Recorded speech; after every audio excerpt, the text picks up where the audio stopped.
Good day. I'm Amnon Lehavi, Senior Lecturer and Director of Real Estate Studies at the Rosiner School of Law.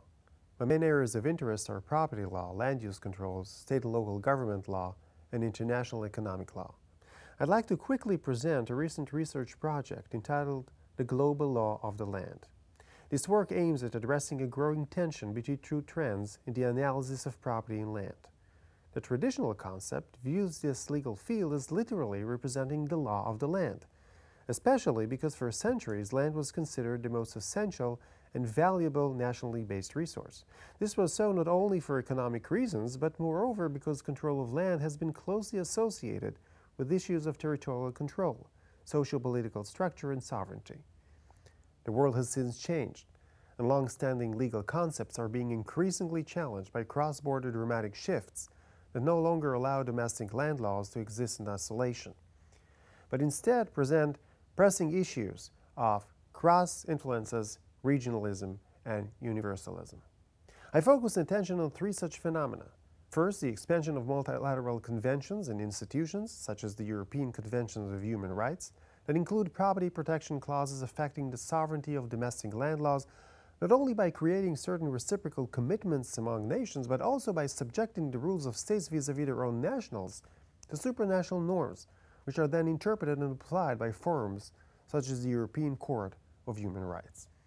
Second, the explosion of bilateral investment treaties, BITs, and similar cross-national instruments which originally stemmed from the reluctance of foreign investors to be subjected to domestic lawmaking and regulation due to significant non-parities in the legal, public, and cultural environments among the relevant countries. For these reasons, exporters of capital who are increasingly investing in real estate around the world have been seeking to incorporate independent standards of property protection by having their home countries sign cross-national BITs, and later by working to directly enforce such protective provisions through extra-local tribunals or arbitrators. Third, the complexity of overlapping norms and rules and of respective institutions is not just a matter of national versus supranational origin. Rather, in many countries, control and use of lands implicate volatile and intricate relationships between state institutions and local groups. A further twist is added to these complexities when supranational norms and institutions pertaining to land law directly affect such local orderings. An interesting example is a 2006 decision by the Inter-American Court of Human Rights in the matter of an indigenous tribe in Paraguay. The tribe sued the government of Paraguay for violating the American Convention of Human Rights, including Article 21, which deals with the right to private property.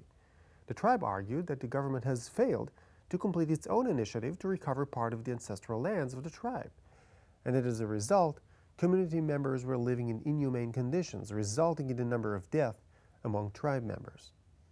The government contended that although it was committed to solving the matter, the lands in question were formerly privately owned by German citizens, protected by the provisions of the 1993 BIT between Germany and Paraguay.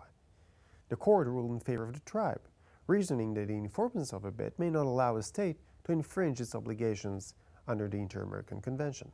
This case vividly demonstrates the implications of a multi-layered land law scheme involving international, national, and subnational norms and institutions, since it includes 1.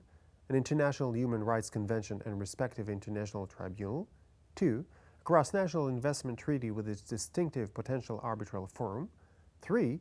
General provisions in the Paraguayan constitution and in its national legislation about the recognition of traditional tribe rights and commitment to land restitution, 4. The standard land law of Paraguay with its land titling system and the property rights that emanate from it, and 5. Tribal norms, institutions, and practices of sub-society groups, all of which are tied up in a highly complicated and multidirectional manner in the same piece of land. This complexity and overfragmentation of norms may therefore give us a first hint of what it is about land law that resists what seems to be a natural path toward legal harmonization in an era of global economies.